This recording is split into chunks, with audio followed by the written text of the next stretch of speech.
legal mask, indistinctive path, I choose boom bap, or rather it chose me. Now my soul bleeds first steps when my words left me turned in haiku. Life through vinyl, it's soul survival when my mind's full. On the verge of second thought, to save some time, my second start to grow some patience. If you could grow some love now and show it back to maintenance, I'd appreciate it.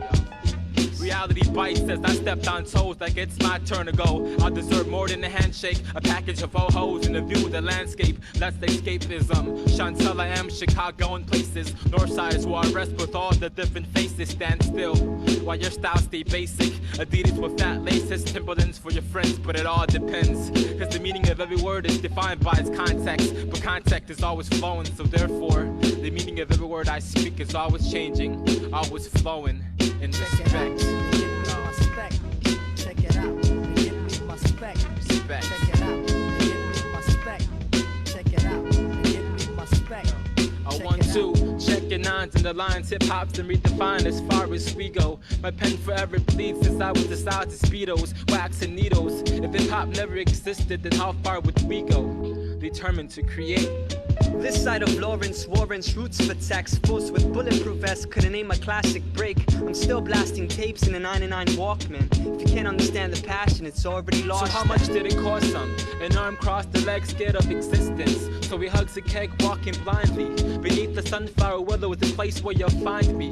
Diamond eyes, lemon drops are the tears you cry. The states of emptiness that determine how much beers you buy. Careers are fried. Rubber band pants might make your shoes look cooler, but when everybody follows, then what's the purpose? You're worthless like spinners on a Honda. Chantala and D keeps it free for those who are broken, cheap, dope and deep.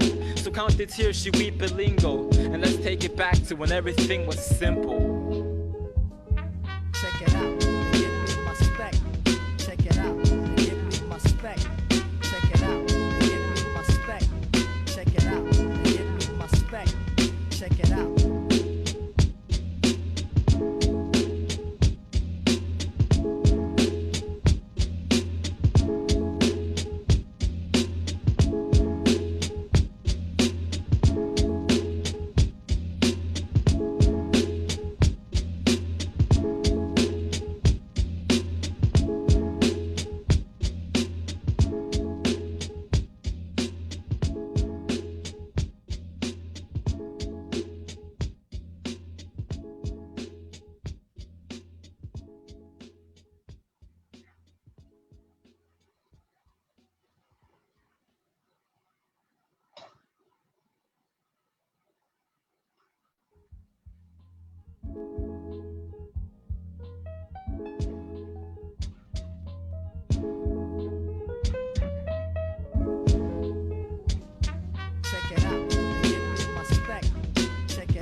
I memorize these lyrics now. With the legal mask, indistinctive path, I choose boom bap, or rather it chose me. Now my soul bleeds first steps when my words left me turned in haiku. Life through vinyl, it's soul survival when my mind's full. On the verge of second thought, to save some time, my second start to grow some patience. If you could grow some love now and show it back to maintenance, I'd appreciate it. Reality bites as I stepped on toes like it's my turn to go. I'll deserve more than a handshake, a package of ho-hos and a view of the landscape. That's escapism. Chantala M, Chicago and places. Northside is where I rest with all the different faces. Stand still while your style stay basic. Adidas with fat laces, Timberlands for your friends, but it all depends. Cause the meaning of every word is defined by its context, but context is always flowing, so therefore the meaning of every word I speak is always changing, always flowing in respect.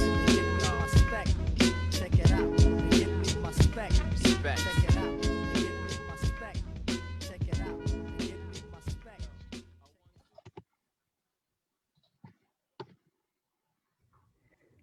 Hi, everyone, and thank you for tuning in. My name is Mia Laufer, and I'm the curatorial assistant at the M.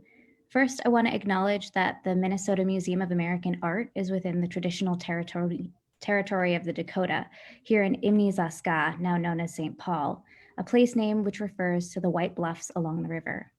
And now it is my pleasure to introduce Renee Ya, the moderator for tonight's discussion. Renee Ya is Hmong American and grew up in Fresno, California, with over 15 years of experience in the technology and video game industry in the San Francisco Bay Area. co-founder of Tiger Byte Studios, a full-service technology company actualizing products and games. A product designer by trade and mother of the next feisty generation of woman warriors. So now, without further ado, I'll turn the mic over to Renee. Thank you so much, Mia.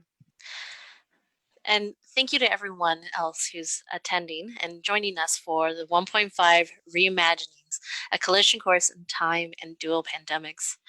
Tonight, we'll be having an artist's conversation about the Southeast Asian Diaspora imagination, time-traveling concepts of our 1.5 generation, as well as 45 years and the dual pandemics.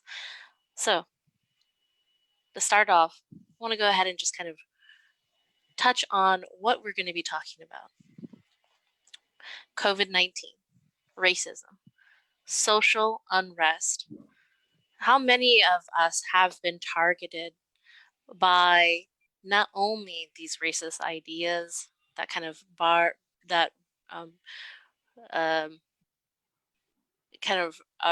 wire us, but also the pandemic that is sweeping globally around us. How does the social unrest kind of mirror the 1.5 generation who have had to fight against all odds? How do we use our art to be able to create roots so that the fruit of our works build out the cyclical seeds to be able to plant for our next generation? What I'd like to go ahead and do now at this time is introduce our first participant in our conversation. I came across Chanida Phaengdara Potter on Twitter when she posted a question about being able to find a moderator who can be able to talk about the 1.5 generation to be able to moderate this. And I am so grateful that we were able to make that connection. Specifically about Chanida Phaengdara Potter.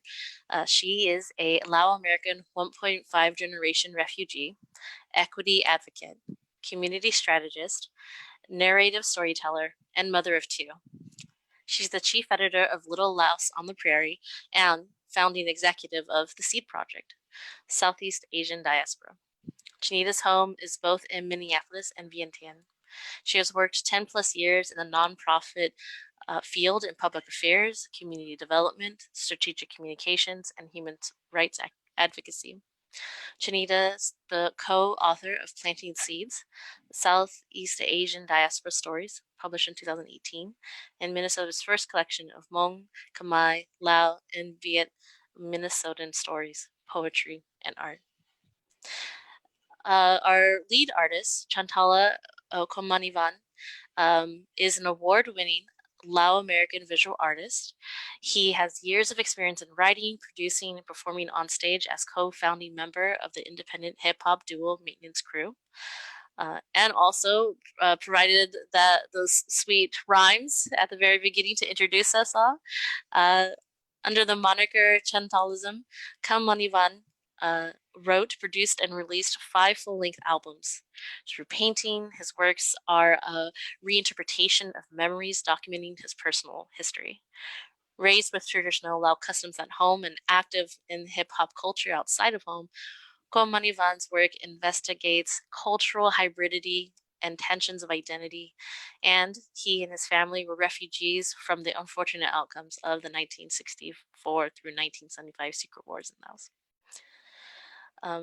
Another artist that will be also joining us for these conversations, Sisavanh Phouthavong, was born in Vientiane, Laos in 1976.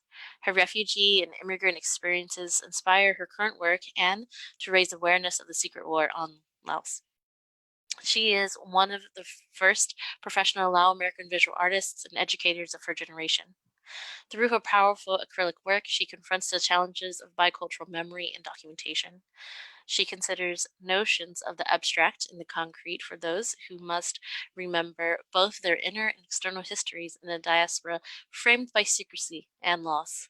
And her work probes what is shared, what is felt, and what must remain deeply personal among the lessons passed on to the next generation as it healed and rebuilt. I'm very happy to be able to have you here. Another artist who will be joining us for these conversations is Kat Eng. She is a mixed Khmer filmmaker, community organizer, and multimedia artist, and her narrative and documentary work explores the loss and belonging that humans feel in relation to land. We'll also joining us all the way from Laos is Hai Van.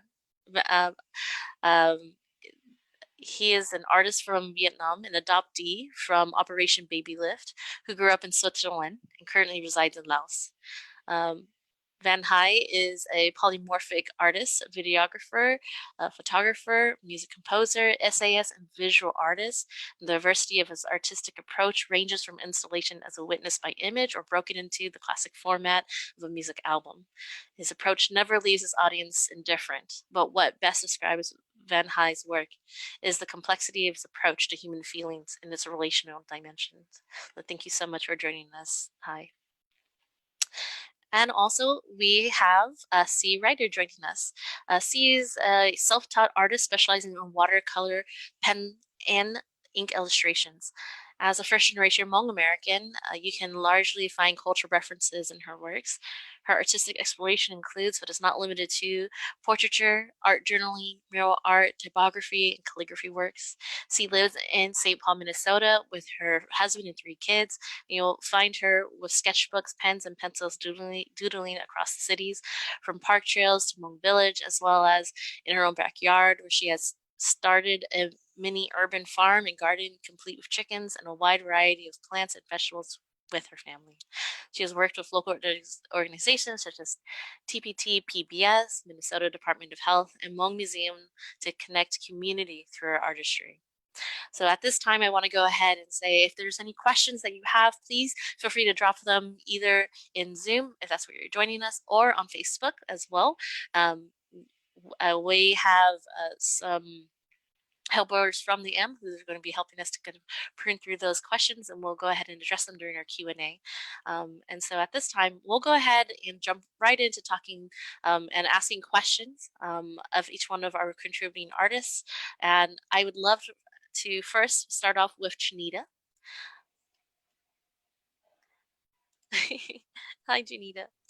So the question, so the question I have for you is, how has your vision for Seed transformed and changed over the years as the, ED and, founder?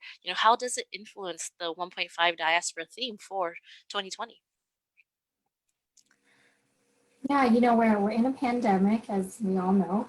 And so I think it's put into focus a lot of the importance of storytelling and why we do what we do in terms of how our community stories get visualized, how they're told and centered around their lived experiences and rooted in their voices. So I think that's kind of what has shaped the work of what Seed has done has shaped 1.5. And it's I say that 1.5 is a specific generation. So we're talking about the 1.5 generation. And for those of you who don't know, it means kind of the folks who came to a new country as a child, who were uprooted from Southeast Asia, to children from the Latinx community as well, who've been uprooted and have had to resettle elsewhere in asylum-seeking countries. And so I wanted to focus on this because not only am I also 1.5 generation, but it's also a concept, it's a way of living. It's also talks about how we're able to practically time travel between multiple worlds, whether it's inside our home with our respective Southeast Asian families, or outside of the home, which is either it's American or it's in France or somewhere else in the diaspora, where you have to take on multiple maps of these different worlds that you have to belong in order to survive, right? And so it's a very unique experience. We know how to navigate these multiple worlds in a way where other generations are uniquely just different. And so I would say that's kind of where we've landed for 1.5. And for 2020, you know, it's a commemoration year since the 45th commemoration since the end of the wars in Southeast Asia, primarily Vietnam War era. And I think what is important is that we're not just only reflecting this year. What was important for me is, you know, what spaces can we make sure that our voices and our community are actually at, and how can we actually tell our stories in a way where people are engaging with it visually, and that there's different ways of telling the stories. And that it's not just about the sad and brown escape stories, right? It's also about our resilience. It's about how we survived multiple pandemics in our lives. And so I think those are all very important to what is being said about the 1.5 show, you know, and so, which is both in person and digital too. Absolutely. Thank you so much. I really appreciated how you really encapsulated it, saying about how we can be able to literally time travel, especially in our homes, because of the fact that, you know, the aspect of being that 1.5, you have both the generation before, the generation living within, and then the future generation too.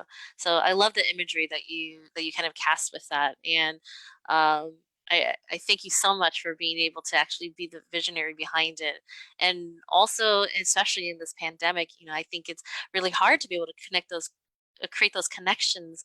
But for an example, we are able to be able to have Hai here all the way from Laos, which probably wouldn't have been possible if, you know, if we didn't have a more technology focus, right? And I'm in California, and then in addition to that, like everyone else through the Midwest, and you know, all the way from the West Coast, the East Coast, all up and down. So, you know, I'm really grateful for being able to have this opportunity. Right now, I'd like to go ahead and I'm sorry, interrupt Chantala's dinner here, and bring him into the conversation.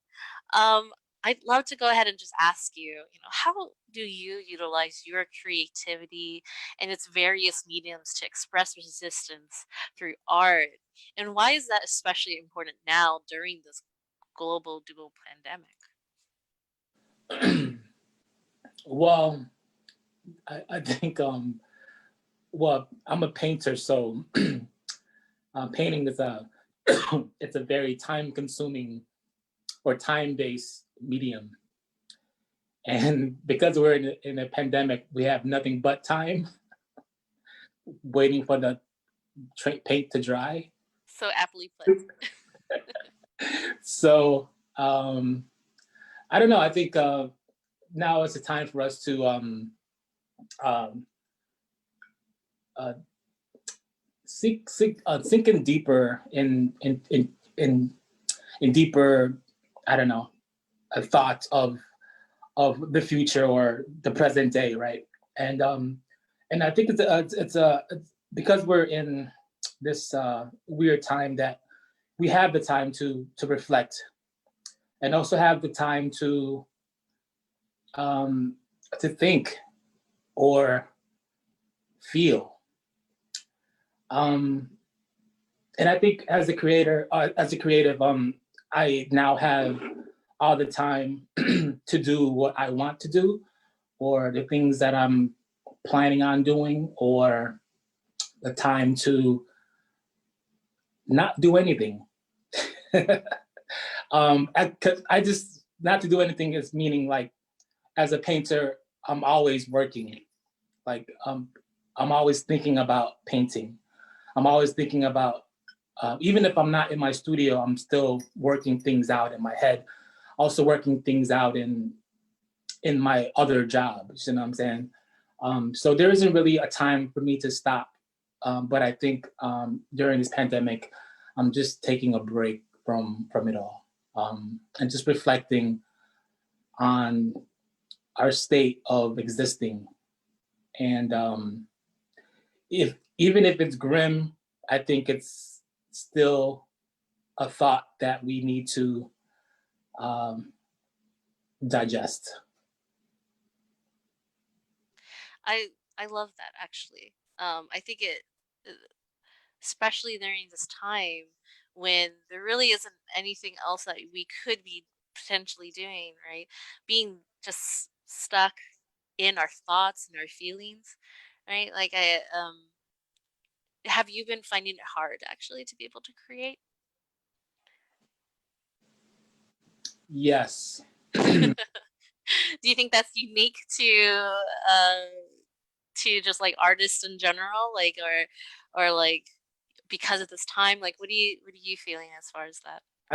You know, it's weird because ever since I started painting or working in my studio, in a studio, like I've always worked, but to think about not wanting to do it, to paint, or not wanting to be in a space where you're making,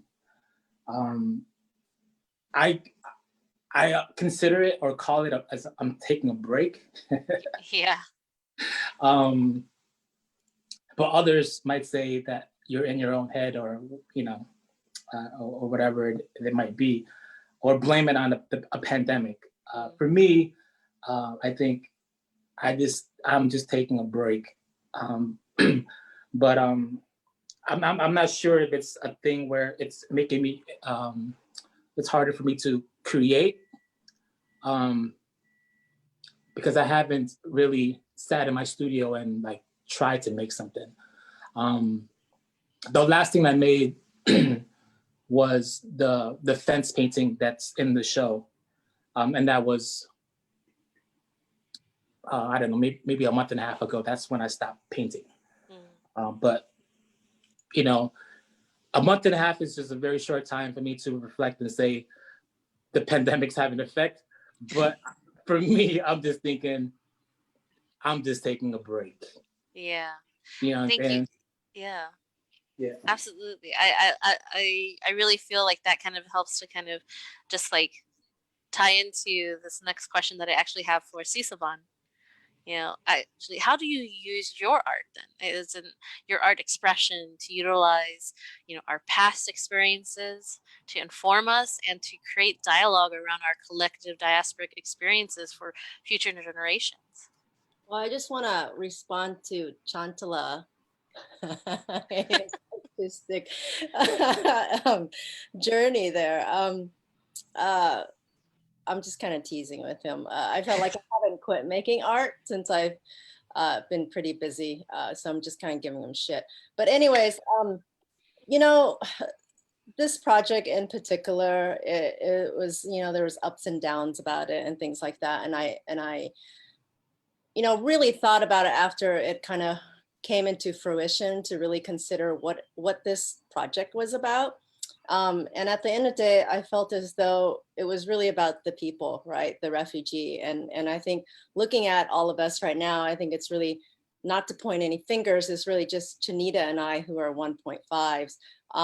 And of course, that's your experience, right? Whether it's your family's experience or you come from that experience of a 1.5.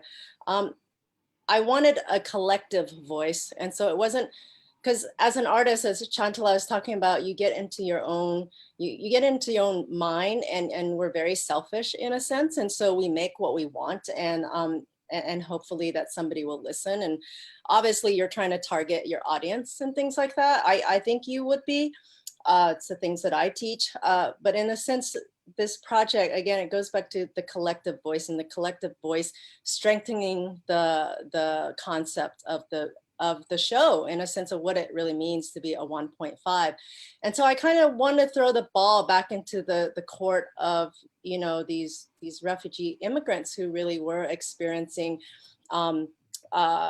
you know, the issues of assimilation and getting used to another country, and having to deal with, you know, all the other stuff that happens when you come over at a very young age.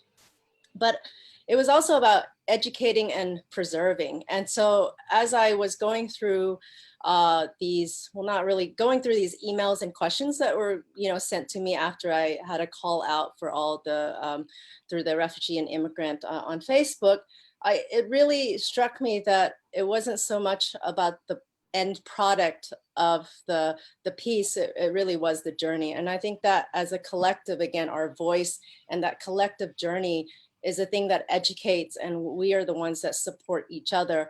And so, yes, I you know, the piece is what it is, pieces, but in a sense, it became a community. And so I really appreciated that. And that's not being cheesy or, but for me, someone who came from a very large family, and I'm sure most of you, at least my family, there was no I love you, you know, there was no hugging, no kissing, there was none of that. But I knew they loved me. But I think it was this community of these, again, collective voices, these transparent voices that like strengthening each other to tell the stories that we wanted to tell without feeling like we had to open all these wounds, because we didn't have to retell the other stories. Does that make sense? Like you didn't have to backtrack. And so I felt as though the show in itself was becoming that, right? You had the new generation and the older generation, and it was really quite nice to be able to work with and see the perspective of the younger generation. I feel like I'm the older generation.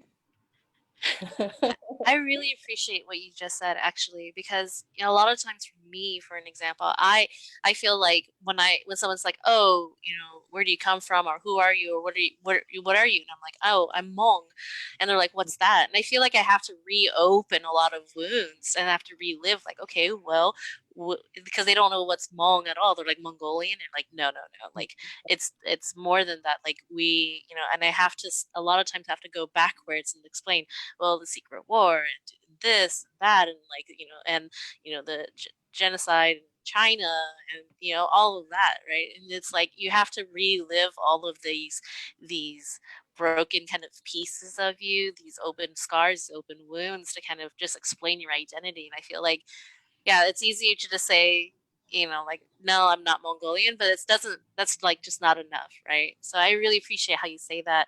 And the fact that you're, you know, older generation, if you will, quote unquote.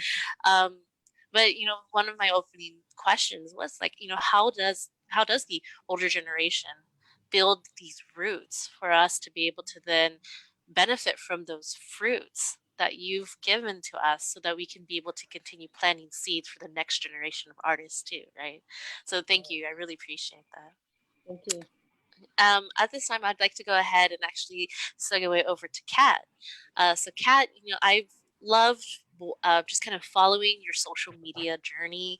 You know, I know that you're a filmmaker, but I've really been appreciating a lot of just like the social justice aspect that you've been kind of bringing into kind of really narrow view of just like really zooming in on that, on the social unrest and things like that.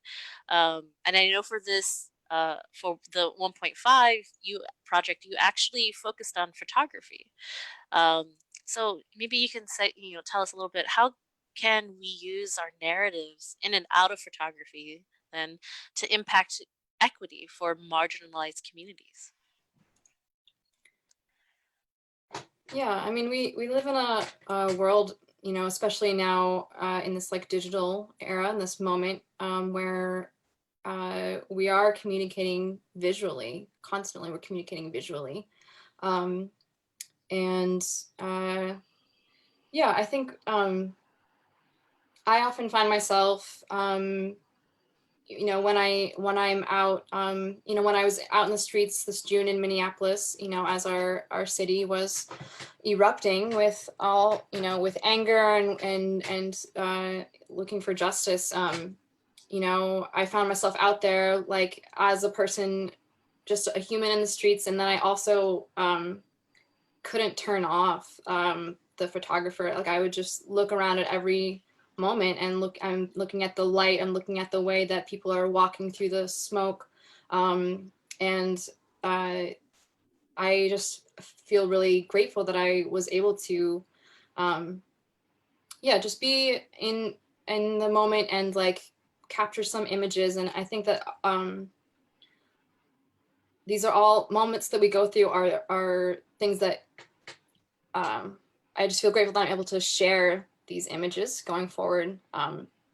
And I've been doing a lot of more narrative work this summer, and like working on uplifting voices of people that don't normally get platforms.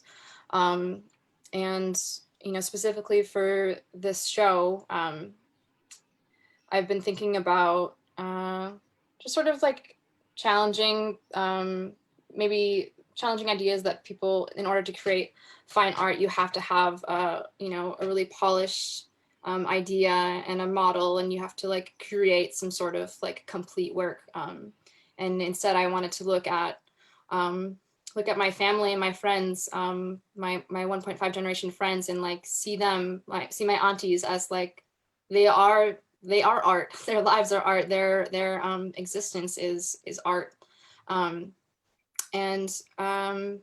Yeah, I feel just really grateful to have found the time this summer, and the motivation from this show. Let's be honest, that Chanida sort of kicked us all in the butt to like be alive and be creating during really challenging times. So yeah, I'm grateful to be part of the show. Yeah, thank you so much for that. Because you know it has been really hard on all of us, right? Because there not only is this aspect of being able to like live within this moment and like really feel it, but that the social unrest that was amplified not only by this global pandemic, but then also, you know, our lived experiences here in the U.S. as immigrants, you know, and with that, actually, I'd like to go ahead and ask Hai up onto the stage to talk about lived experiences. It's very interesting because you're actually transracial, right? And I would love to kind of understand, how do you use your craft to center your lived experiences and narratives to challenge the conformity? Challenge the conformity, wow. I don't know if I challenge the conformity, but it's about testimony. I would like to answer to you, and also I saw the question from her on chat. I think, you know, like being an artist is giving a testimony about something. And in any case, it's about your experience. It's about what you have lived before, what you expect to live after, your interests, all of those things. And during the pandemics, I think there were good and bad things. The good thing is normally creation feeds from crisis, in a crisis or outside crisis. It's always a time to think about, to work about, to go through problems, to go through like systemic things, and to understand the world, to understand yourself, and then render something, about your experience that in problems, and that's hard mainly. It is not about doing something beautiful. It's not about doing aesthetics. It's part of it, but like tools. But I think it is more about the question of reality. I think we need to live in our time. Our time now is COVID issues, racial issues, so many issues. I really, what to say, I'm really, you are in the States, I'm in Laos. I'm living nearly not the reverse that you are living, but here the COVID is like inexistent. We had no death. We had 23 or 25 people who had it. And we see it's quite weird because we see the Western world giving lessons normally, like the bad students actually, and it's quite let's say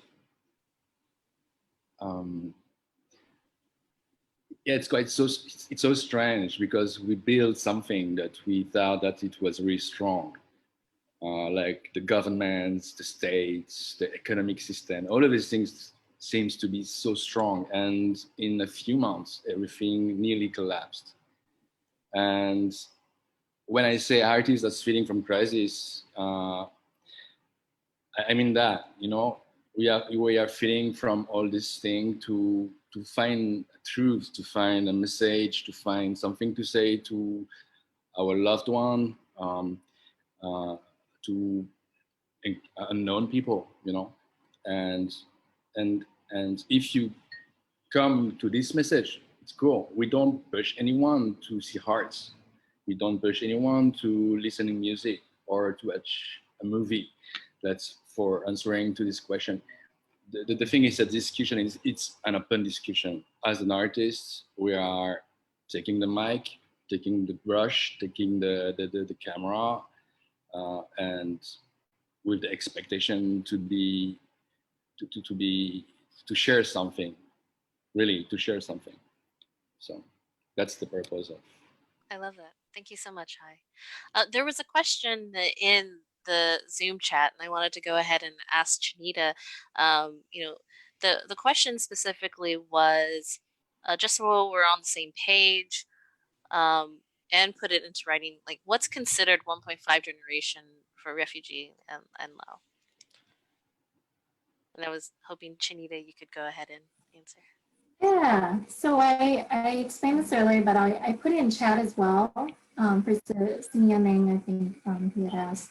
The 1.5 is actually a term that was coined by the Cuban scholar to describe the generation that I mentioned that came as children on American soil or elsewhere. So this applies to any diaspora community, whether that's Latinx, Arab, African, whatnot. So they're not first generation or second generation, but they're 1.5. So the folks who are kind of in between. But the specific categories for people who go to a new country to resettle as children. So I hope that answers your question. I know there was another question that I don't know if we got to right before mine for the artists. Renee, did you get that too? Yeah, I did. So I'll go ahead and ask it during the general Q&A section afterwards. But thank you so much, Chanida. Now I want to go ahead and focus my attention over to Xee. I've over the pandemic, I guess at the beginning of the pandemic, there was a book that you co-released with Chantala Yang called The Shared Room, and I really loved the story, but also the illustrations that you did. And I kind of wanted to ask you then, how have you used your art to center healing in our intergenerationally traumatized communities? Thank you. Thank you, Renee. The book in itself was a journey. It took a total of 2 years, at least, from conception to completion. And, at times it was really difficult because how I felt about it was that I had to do justice for the family. The cool thing is that Chantala Yang resides on the east side of St. Paul, which is heavily populated by Hmong families. I live on the east side of St. Paul as well. And the story, which is about a family dealing with loss of a young daughter, they're also based in east side St. Paul. So I thought it was wonderful that she was able to put us on the map, to share our location with everyone. I feel like grieving is different for everyone. And, it's a matter of acknowledging it. And like Sisavong has said earlier, is that we don't hug, we don't tell each other that we love each other. So the healing process is different for everyone. But I feel like the book, by illustrating the family and also dedicating it to the family, really gave them a space for healing, and also gave us a space for healing. Because I can remember the first time that I had lost someone close to me and having to go to the funeral home And it's so much different from what I saw in the movies, right? As far as the sitcoms that we would watch on TV, what the idealistic way of grieving was, you know, to cry and hug each other when I see these white families on TV. But for us, it was distance. For us, it was, okay, mom's cooking in the kitchen and she's really quiet. She's not talking to anyone. And it just seemed really dark at the time. You know, you hear in Hmong funerals, I heard the distinct funeral drums that will always echo in my mind when I think of funerals. And I also think of my grandpa, who we lost, you know, leaving the things behind, like his toothbrush, or, you know, his shoes, like he was going to come back. So I think that by putting it all together in a story where we're not keeping it necessarily light, because we all have to deal with it at some point of time, even children. And so I think that it was pretty, not necessarily the word, I can't find the right word. I can't say clever. I'd have to say more so, I thought that you know, we're ready for this. I think we're never going to be ready, but we're ready to put out a book so that we can confront these issues with death, or with, you know, everything that's going on in the world, that we can actually have a place to grieve and to help each other out in our own ways. Right. I actually really appreciated you bringing up about funeral and funeral rites, and how it's not the same as these, you know, the more American kind of, where it's over with like a wake and then that's it. Like for Hmong funerals, for an example, they take sometimes a whole weekend, right? And so, you know, I think that that there's a lot that we take from, you know, our previous kind of like where we came from, and kind of builds it over here into the US, and how, what does that look like? And there's a lot of people who don't understand all the different funeral rites, right? And so it's really interesting to have to be like, um to have to be Asian and here in the US, and having to deal with grief and things. So I really appreciate you kind of highlighting that. So then at this point, I'd like to go ahead and ask, and feel free, you know, maybe you can even kick this off, see, where basically, you know, the question is, why was it important for you to contribute to the 1.5 project? And this is for all the artists. I think for me, mainly, especially while like we were at the start of quarantine, I was eating really good. Like I ate every day. I was cooking every meal, breakfast, lunch, and dinner for my kids. I would deliver breakfast in bed for the kids just to get them motivated to start the day. And I myself gained so much weight. And, you know, to that point, what I started thinking more about was what I resort to when I'm bored in my mind, or like when I'm like my go-to when I like to paint in my sketchbooks, are recipes. And so what I started to paint was the 3 crab fish sauce bottle. Then I got to thinking, you know what, anyone can do this. Like, how can I make it mine? And that's usually what I do when I make art, is I try to insert a personal piece of myself into it. And so I made it a little satirical by making the sardine look like it's trying to break out. And so that's, I mean, that's a metaphor for a lot of things, but food has been, you know, a way of connecting. Food has been identity for me, because growing up, you know, I'm sure all of you have gone through food shaming in school. You know, like my mom, she couldn't afford to get us like Gushers, or like, you know, all the fancy snacks that other kids would bring to school. So she would like make us like, you know, like sticky rice and like chicken or something. And I'd bring it to school and I'd look around. I'm like, not everyone has this. And it feels weird. And then, you know, being made fun of, especially when you're already, you know, different from everyone. And I actually grew up in a really small town in North Carolina. So it really amplified that for me too, is to feel so much shame. And I think that as I'm getting older, I feel like I'm coming to more of an acceptance. I don't know like what the point was, or where it started. But you know, nowadays, like I think back to it, I'm like, I should have just taken that chicken out and enjoyed it and ate it, you know, and like just showed everyone that, hey, this is what I eat. instead of trying to fit in and conform to everyone else. So, absolutely. I love your piece, by the way. It's gorgeous. It's beautiful, and it is very much so. I definitely feel that. Anyone else who would like to answer the question?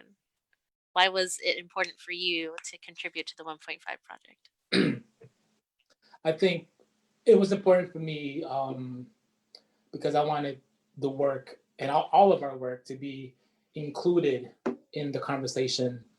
And when I say conversation, I mean like in the conversation at the motherfucking table. You know what I'm saying? Fucking, I'm sorry. Having the opportunity to be at the M and having Southeast Asian stories or a Southeast Asian identity pop. You know what I'm saying?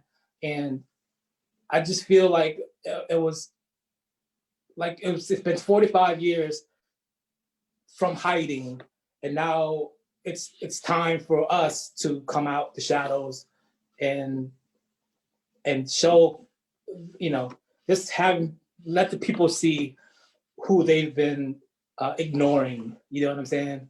And I think the pieces in the work are again, some of us may be ashamed of our identity, but I think painting the three crab fish sauce, or having the infamous fish sauce concoction, the dirty sauce, you know what I'm saying? Having it in the show is like telling folks like, yo, this is us and we exist. You know what I'm saying? Yes. And I think that's really important that folks recognize that we exist with everyone. You know what I'm saying? I'm gonna tag along with that. I think the question is, how can you not be? I think, it's been, I've been in a lot of shows, and, it's not always, that's not the point of why those shows usually happen. So I think it's such an important event that's happened to bring Southeast Asian artists together, to really allow for us, again, that word collectively speak about our stories and about our past, but also our present. And I think that in a sense, making headways and showing that we aren't just talking about, I think Chanida put it, just sad stories. And I think, again, going back to whether it's Chantala's work, about combining hip hop with his own, upbringing, or you talking about Xee about, having to bring certain foods to school. I think I just avoided that at school. I think I just ended up bringing sandwiches, and that was a lot easier than, rice and, badak or something like that. But I think in a sense that it's such a important time for us as well to just recognize how important we are. We have voices, and again, and it is opening up a lot more, that's for sure, in terms of people of color. But I definitely see that there hasn't been as much in the past, that's for sure. I don't know too many Asian artists, I'll tell you that for a fact. I was just in a show not too long ago last year in Tennessee, and basically the guy had to Google me to find out who are the Asian artists in Tennessee. I was like, shit, you should have just asked somebody who was in your department, because he knows me. So the point is, I think that the point is, I think that we're just, we're here. We don't make a lot of noise unless we have to. I cuss like a sailor. I'm not drinking whiskey though, Chantala, but we love you, Chantala. But I think that, I think it's so important. And seeing your piece just wanted to cry, and Kate's, I was like, oh my God, it's just so nice to see. That's all I can say. And it's so important. I can't say that enough. Absolutely. I actually would like to go ahead and bring Hive into this conversation. You're participating all the way by way of Sweden and Laos. I'd love to go ahead and know from your perspective, why was it important for you to contribute to this project? When I heard about this project from Chanida, she asked me through another friend, and I was so, for me, it was just the occasion, and I felt that it was the occasion to put up white stone somewhere about this, you know, like refugee thing, leaving the country, going back or not. And yeah, for me, it was the opportunity to leave something about it. Like we are questioning ourselves a lot about this, you know, like, as a refugee, as an adoptee, as so many different, you know, status. But yeah, and I love the 1.5 ID, this naming and what it means. It looks like funny and light, but it means so many things. You know, like when you are in Asia, for example, there is so easy to get real truth from people asking only 3 questions. And mostly Asians know the 3 questions to ask to get something real from you. That's quite amazing. And yeah, my pieces were directly linked to also something that is happening now. You know, like we still have people leaving the country in crisis. We still have wars. We still have all these things. So I wanted to make it about my story and the story of my family, but I wanted to make it like it is still now and it's still today. So I want something timeless, because when you see the news in your country about the Mexicans in Middle East for all the Middle East, so it's just crazy, and it will be more and more. And another thing is I thought about that, you know, like when about moving, I think the whole history of mankind is based on moving, is based on, you know, everything is based on it. Conquest, crisis, America, you know, like the Mayflower, right? So we are all part of it. We are all refugees in a way, and we all thought that we had to leave something or to leave a place to get better. It's just moving to another place because your house is too small is nearly the same, you know. So many social and economic impacts that will lead you to leave your place and go in somewhere else, you know. After that, you have more mythic things like wars and big crises like headline news. But mainly, we are all knowing that in a way from even my adoptee parents had this kind of stories, something really deep, something really strong. So Yeah, that's very strong that you say that. And we all kind of had to leave something behind, right? So I think that's really interesting. Kat, I'd love for you to join us in this conversation. You know, why was it important for you to participate in this project? Yeah, I think sort of like I touched on before that I just feel like I'm lucky to have such a special view of my 1.5 friends and my aunties, my uncles, and my just the people that I have in my life. And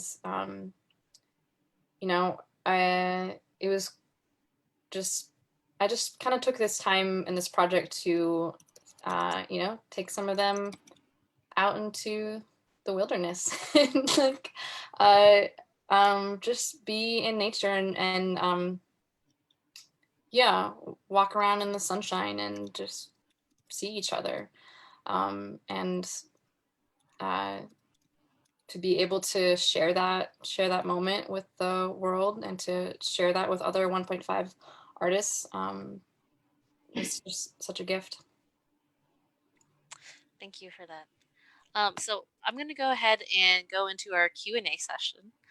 And I have a couple of questions here already coming in from chat. This one's from Powher, and I know, Hi, you already kind of answered this a little bit. I'd love to go ahead and just leave it open for anyone else to also answer. So the question goes, for the artists, what does it mean to be an artist, to continue making work about your experiences? And what do you say to people who ask why you should care about the work you're making? That's a loaded question. Right. Well, first of all, what was the first question? Why be an artist? Right. What does it mean to be an artist, actually? What does it mean to be an artist? Well, shoot. I was a biochem major and I switched to being an artist. And what it means to be an artist, you really, I think if you ask yourself that, then you're probably not an artist. And I say that not as an arrogant, person, but because it really doesn't leave you. And I think Chantala was talking about in terms of always thinking about another project. Like I've got 3 other projects in my mind right now. And so I think you cannot be an artist if you are an artist. So defining that, I don't think there's a real definition for that because you're always wanting to create. What was the second question? So the second question was, what do you say to people who ask why they should care about your work you're making? Oh, well, okay, I'm going to be a little arrogant here. I don't really give a shit at a certain point because I'm making it anyway. And that's not just being an arrogant, because you do have to be a little bit of an, like a selfish, arrogant artist, or else you won't produce. And that, I mean that sincerely, because you are your worst critic and you are your worst nightmare. And so in a sense, if you don't make it, there's a grid that I talk to my students about. You start and the idea is amazing. It's the most amazing idea ever. It's like the most beautiful pie you've ever eaten. And then you start eating that and you eat too much of it and you're like, oh shit, maybe that was okay. And then you get to the end, you're like, yeah, I could have gotten a better pie. And then you think, oh, you know what? That pie wasn't so bad. And so you go back and eat that pie again. That's how art is made. So my analogy is always food. See, and and it really is that way.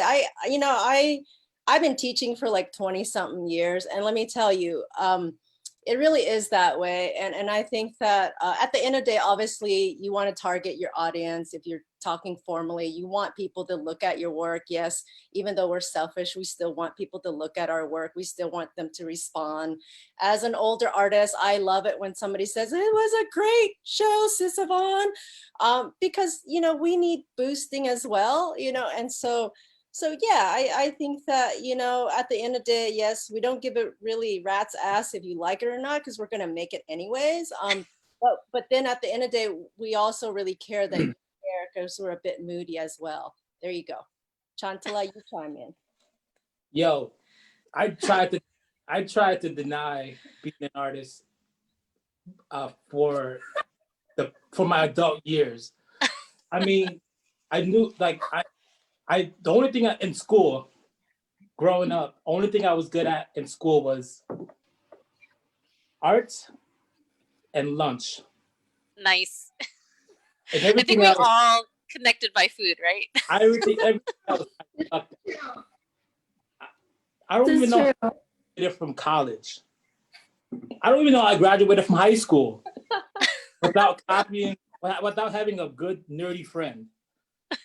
That's right. And I tried to deny my artistic abilities and my just being an artist. And my parents were always, steering me away from the arts. And it just didn't work. And once I got to my mid-20s, I just accepted it that I was an artist. And while I was 25, I was okay that I would be broke. And being broke isn't bad. You owned it. I'm so proud of you. You know what I'm saying? And I'm happy, own it, Chantala. yeah, I'm happy eating popcorn for dinner. Yeah, and for those, and the other question is like, why do people? Why do I make work, or why do people should care about the work? I don't make work for everyone. I make work for myself and for those who want to see it. And for those who make art for everyone are the people whose audience buys art from Bed Bath & Beyond. Oh, snap. So, that's how I feel about it. I'm not to be I'm fucking arrogant. Fuck it. Yeah. That's how I see it. Like, why would, I just go on, but I'm gonna stop. You have to be though a little bit. You have to be a bit arrogant though. Yeah, I work too hard not to be. That's right. I just wanna add that like the lunch thing, because like as 1.5 or just first generation too, like you went to school because you wanted to have lunch. You wanted to have that lunch that you can't have at home. Am I right? That's right. Right. What I used to do is I would steal the bologna sandwich and take the sandwich home and fry the bologna. Nice. That's right. Because I hate cold sandwiches. Right. You know, so this is my first installation. Just, I don't know. I mean, I don't consider myself an artist. I just have stories to tell. And whether those stories are just through whatever, like Badak, which is jars of fermented fish, that's what I did. Originally, before COVID happened, we had to be, window side. We were supposed to be in a gallery. I was gonna have a whole performance art. I was gonna have an auntie with a whole kitchen with the auntie just going at like, with the pestle and mortar making food, and just her back against everybody.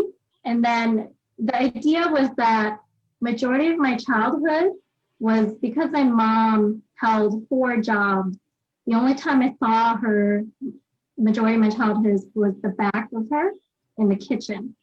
And so there's something that's very nostalgic for me and for a lot of latchkey kids generation was you didn't really see your parents' face. You actually don't even sometimes remember what their faces are like, because most of the time you're either seeing the back of them in the kitchen when you needed to actually interact with them to get fed, right? So there were some things like that. And with the fermented fish, there's so much story behind it because it's part of why it's like the weird, the pungent, the stinky as hell scent that we used to hate as a child because we wanted to fit in and survive in America and wherever else. But then as you grow older, you realize how much you appreciate that smell. You appreciate how you actually miss it. And there's something about that too that's also a metaphor for our trauma and our healing and how we ferment a lot of our feelings and memories. And everyone knows what's under the kitchen sink. Everyone knows what's there, right? And you go to any Southeast Asian house, and for me, it's like Laos houses especially. So everyone from the Mekong Delta knows how to ferment fish, right? But specifically Lao people and people in the Isan region have like, we're talking about ice cream bucket full of fermented fish. We're talking about like, Home Depot size buckets of fermented fish because we love putting that thing in almost everything from papaya salad to, lap and whatnot, right? But the thing is like, nobody else appreciates that taste except us, right? And then some of our friends who ate it in our childhood, right? They would come over and they eat it. They didn't think about the fact that, that stinky ass bucket under the sink is one of the ingredients to what I'm eating, And now the older I get, I appreciate that smell. And so anyway, the fermented fish installation is just a homage to my aunties and the Mekong Delta folks and people who, it's actually art form. These are invisible workers in our communities who feed us and ferment and nurture this thing for like years to get the right amount of taste that you need, So I actually have jars of that I got, one from each community. And each auntie has a story to tell. They're all in their 70s. One of the aunties, her niece actually, who's Vietnamese, one of the aunties passed away 2 years ago, and her niece actually was cleaning out the garage and found a jar of her fermented fish in the garage. And she was like, this is creepy as hell, take this. She's like, put it on the shelf. Literally, her aunt's way of like passing on a piece of her spirit, and it's just real. So, and I feel like, I could die tomorrow and feel happy because of the fact that I was able to have fermented fish jars in a museum. And it is stinking hell in that museum, right? Oh no. All right, I want to move on to another question. This one's from Anne Benrud. Hopefully I pronounced your name correctly. Who provides support for your practice? Has there been a network of people or other artists who support your creative practice? And charting a path forward as an artist is difficult. So how do you stay the course and live your vision? So who provides support for you? I know, Chantala, you said that you knew that you were going to be poor. You were fine with it. So. I support my own practice. I put all the money that I make from my job and then put it in my studio. So I just reinvest in myself. So I don't really get much. I don't really apply for much fellowships or anything. It's just that every time I do it, it's like so time consuming and I never win. So I'm like, fuck it. I'll just finance my own shit. There you go. Bootstrap it, right? Yeah. How about you, Sisavanh? Is artistry your number one job, or do you do other things? There's a saying, you teach because you can't. Well, fuck them. I can, I mean, it just means that you do what you do. I haven't stopped running. So I went to school, got my MFA. I had a kid in grad school. I always tell the students not to do that because it's maddening. It's probably the cheapest time you can have a kid. And then I started teaching right afterwards.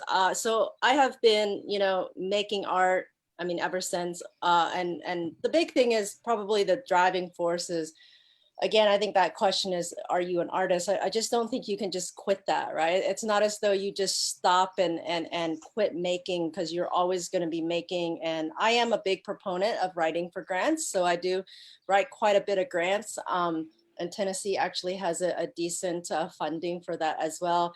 And I've been teaching at the university for 17 years. And so I write for their grants as well. I love free money.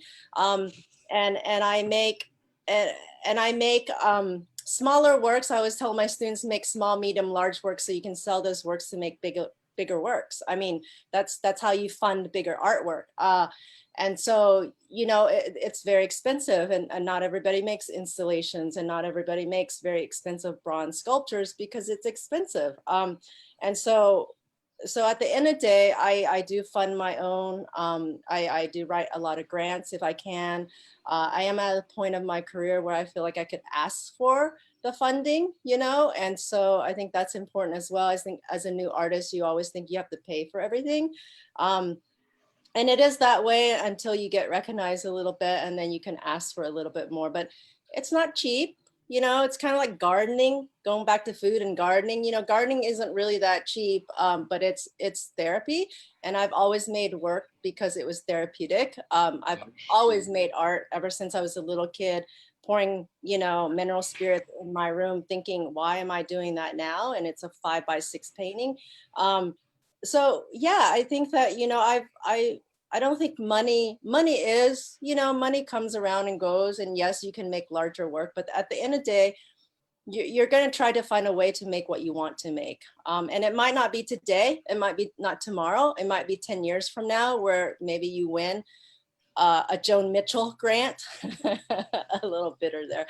I was nominated for one. Damn, it was a lot of money. And so, but shit happens, right? And so you move on, and hopefully you get nominated for it again. So there you go. I ran some numbers recently, actually, and for Minnesota in particular, last year they granted $38 million in art funds. Yeah, their total wrong state. Yeah, their total population is 5.6 million from the 2010 census. Damn. In California, they awarded 52 million, and there are 39.1 million people. So it's disproportionate, right? Minnesota tends to have a lot of money for art, and California actually doesn't have nearly as many art grants that they're giving out in comparison. But you know why?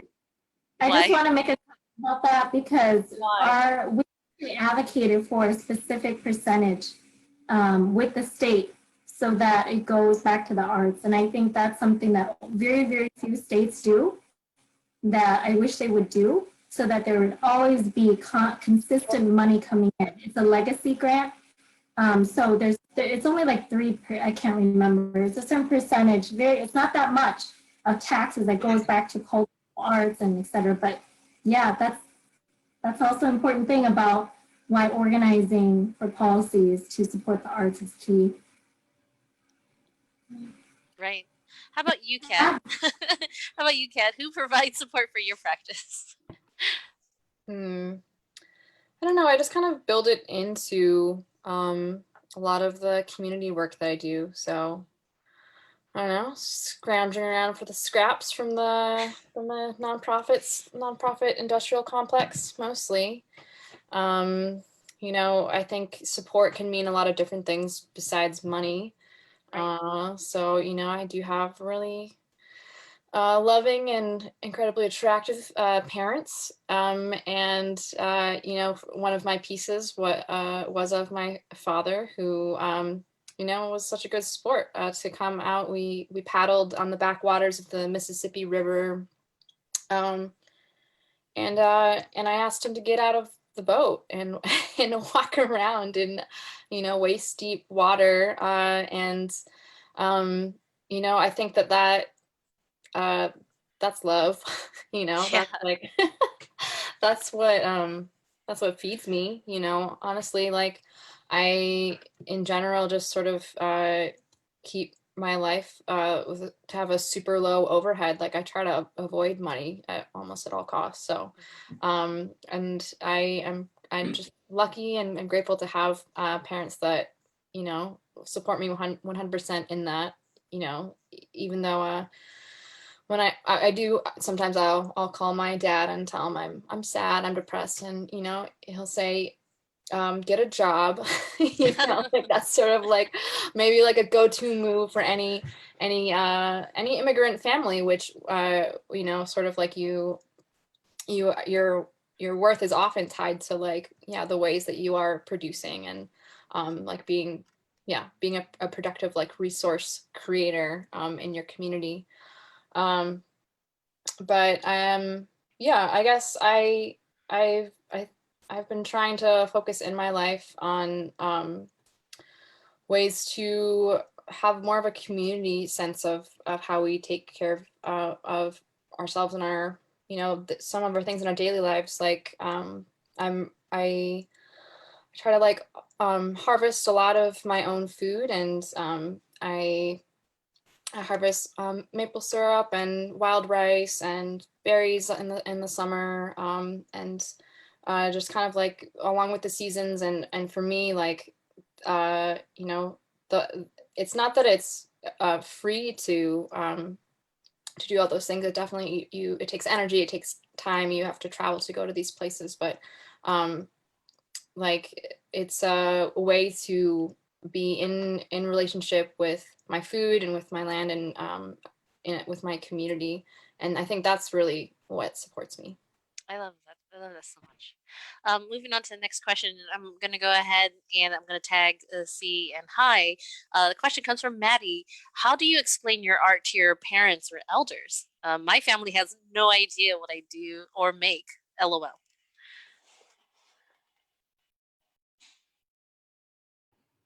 This is the most difficult thing, you know, like we usually say that no one is a messiah in his own family, right? So it is exactly that. It's as an Asian, I think also, I don't have this experience, but I see through my wife's family to have a discussion, deep discussion about not even art, but what about, you know, like about your meaning of life, about the sense of your things. And it is so complicated, and when you get to this point of a discussion, many things emerge, like, you know, deep and sometimes complicated things. Like the parents are facing their own movement to another country, and it starts to be like not a huge crisis, but something like you know, like silent and so art is a way to put a message in a bottle. It's a way to put a message in a bottle, and maybe they will find this bottle in, you know, in the near future, and they will maybe have a discussion about that with you.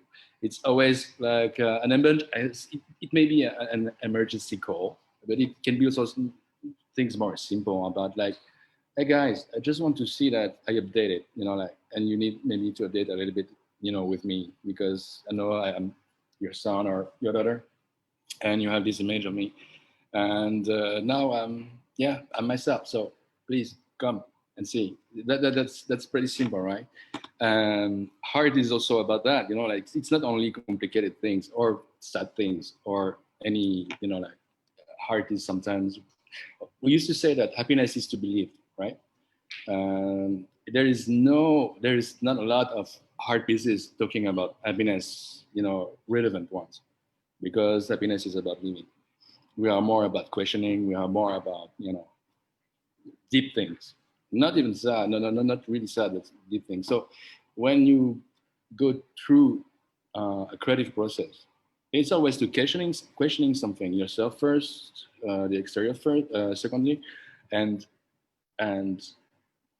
most of the time you think about someone to see it. Most of the time you have in mind that, okay, I have this message, it's unconscious, but you think that it will be, destined to someone, and most of the time is your home, your beloved ones, right? But you take a road to go to them that is not like facing discussion, argumentation, or whatever, like it's just, oh, I did this drawing, what do you feel?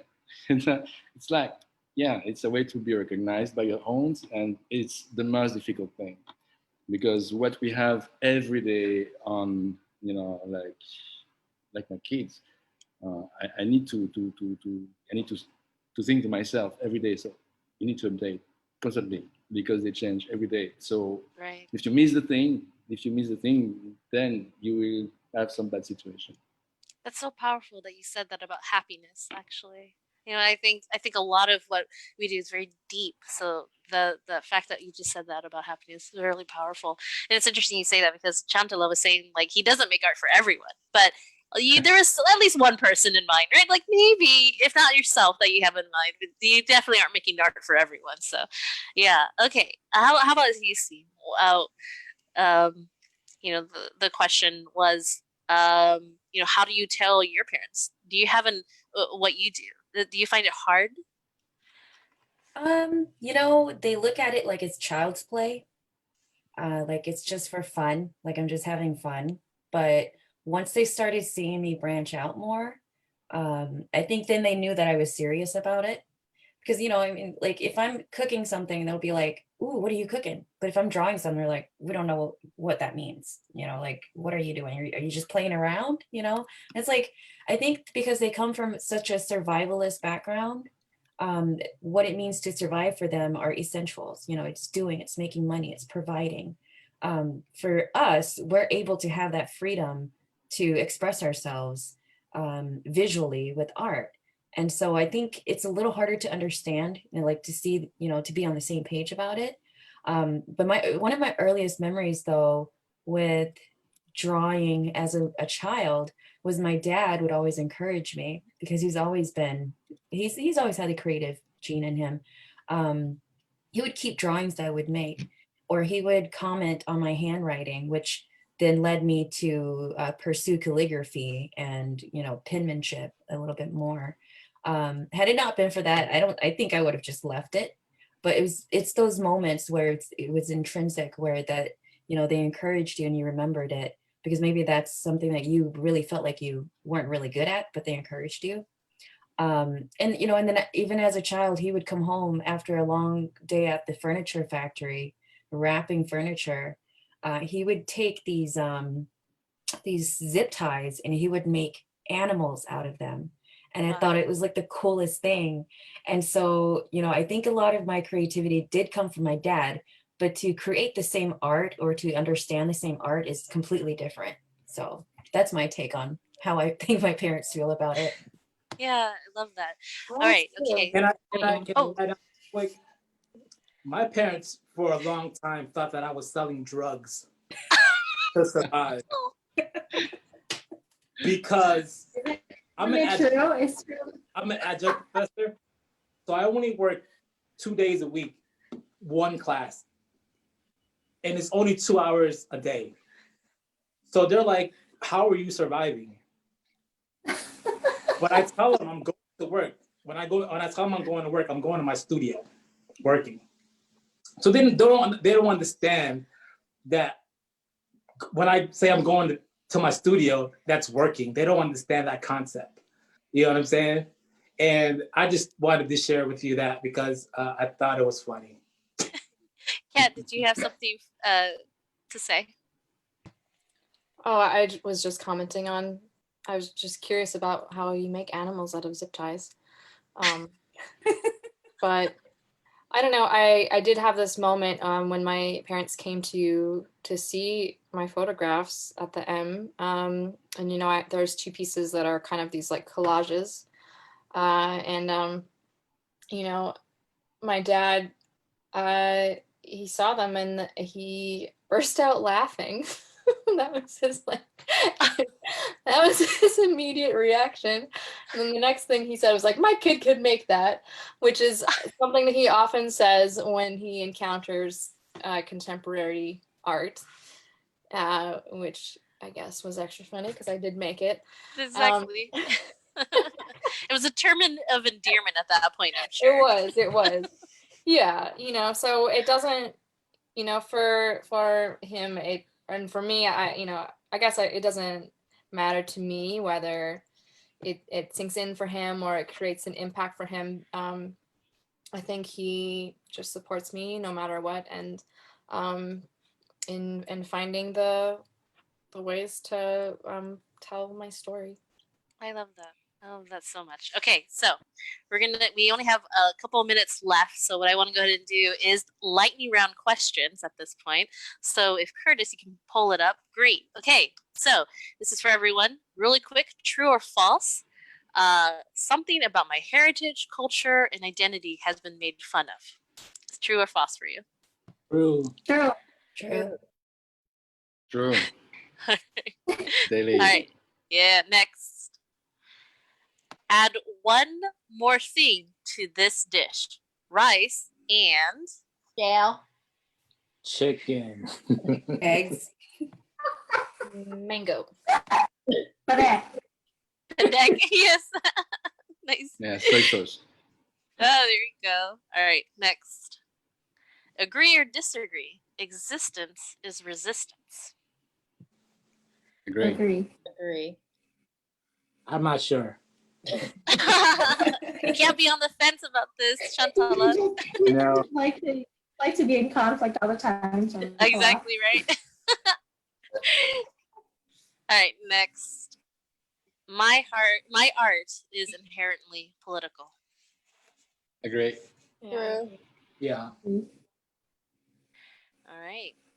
Well, that ends this lightning round. Now we have about 7 more minutes until the end of this, and I want to go ahead and just ask one more question. So please try to make it a minute. But what are the histories and stories of 1.5 and its connection to what's currently happening today? What are the lessons learned from there? So, super deep question. You have 1 minute to answer. So, what are the histories, stories of 1.5 and its connections to what's currently happening today, and what lessons are there to be learned? Thank you. Yeah, because I know I think we already answered this question, but why is it relevant? I think, again, I mentioned that the pandemic that we're currently dealing with is something that anyone from any displaced community can connect with.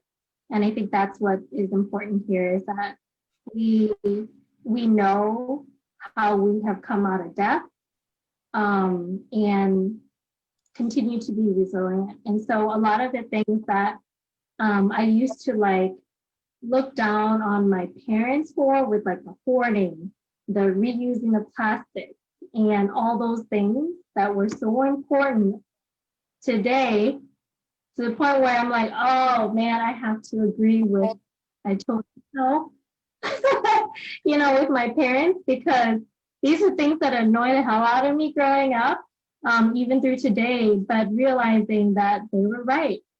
and I should have listened to them. And the things that they do that we would look down on, the refugee habits, actually were things that are helping us survive today. And I think that's what's happening right now, is that the thing about capitalism, colonialism, American imperialism is that we forget how much that was taken away from our understanding of why we need community. You know, we're so dependent on capitalism and the systems that support it that we forget how much we just need a community. And as you see with like mutual aid and the organizing right now, that's a beautiful thing that we are realizing we needed community. That's my answer. Awesome. Should Thank I you. part it, or you will? I would say for me, it's adapted to adapt myself. Survival instinct most of the time, and being chameleon. That's what this thing learned to me.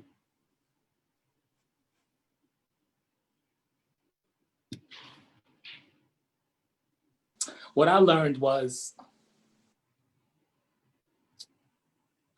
everyone's crazy. Yeah, that's the lesson to be learned. Everyone's crazy. Nice. Fucking nuts. We are. Either the pandemic's made nuts or they've been nuts all along, and I just didn't know. But now I know. People are nuts. I think we're such a cyclical event, right? I think that we might learn something from this event, but in a sense where we then go back to the basics in terms of survival, and then it'll happen again. And so I don't know. I'm always surprised that we're still living as human beings. So yeah, I guess, I mean, kind of, usually I'm a glass kind of full kind of girl, but I think, I don't know, it's kind of sad right now. Yeah. Yep.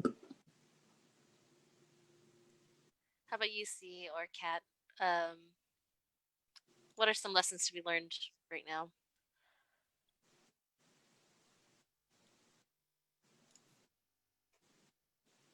No, nothing. Okay. I mean, I guess one thing that I see in my dad is, you know, he's had a hard time under this pandemic, and I think it's just that it's hard to live through such turmoil, to survive turmoil, and then to have it come again in your life. But you know, how he's responding to it is that he's just resilient and just believes that his life will continue and be good and be well, and he just lives that every day. And you know, it's hard for me, because he doesn't even understand depression. He sort of is just like, yeah, I'm alive, I ride my bike, you know, life is good here, life is good now. And so I do, you know, I sort of take inspiration from that, just like wholehearted belief in himself and survival. Absolutely. How about you, Xee? We have about 2 more minutes left. I think the biggest learning point this year so far has been just, I mean, there's just so many things going on. You know, you see the news, you hear so many different perspectives, like what you should believe and what you shouldn't believe and what's going on today. But tomorrow it doesn't matter because we forgot about it. We've moved on. I think it's just to turn that off. I mean, stay informed, but turn that off, be selective about it, and stay true to yourself no matter what. Just like the kind of art that you produce is staying true to yourself. So I think that's the biggest learning that that's been captured this year for me, at least. Thank you so much. I really been just truly inspired by these conversations, having these deep discussions about happiness, about food, and how that kind of connects to all of our lived experiences. And also, in addition to that, just how difficult times are, but also the fact that within our own homes we can be able to time travel between our past, our present, our future, how we can be able to build the roots that create the fruit, where we can be able to then build seeds for the next generation to be able to kind of continue cultivating and growing more and more art that is transcendent through time and space. So, as you guys can see below on the schedule, October 25th from 1 to 3 p.m. Check out 1.5 Pause and Pakwan Art Kit Pickup. The address is below, and also our next Zoom and / Facebook Live is on December 3rd at 6:30 p.m. CST. Scattered Diasporas and the Critical Renewal. So check it out. The RSVP is there, so you can be able to join us. Thank you so much. This has been wonderful discussions. I cannot thank you all enough. And from the bottom of my heart, I'm so grateful that I've been able to be here with you all today, that Chanida picked me to be able to moderate this event. And with that, I bid you all adieu. Thank you, everyone. Thank you, y'all.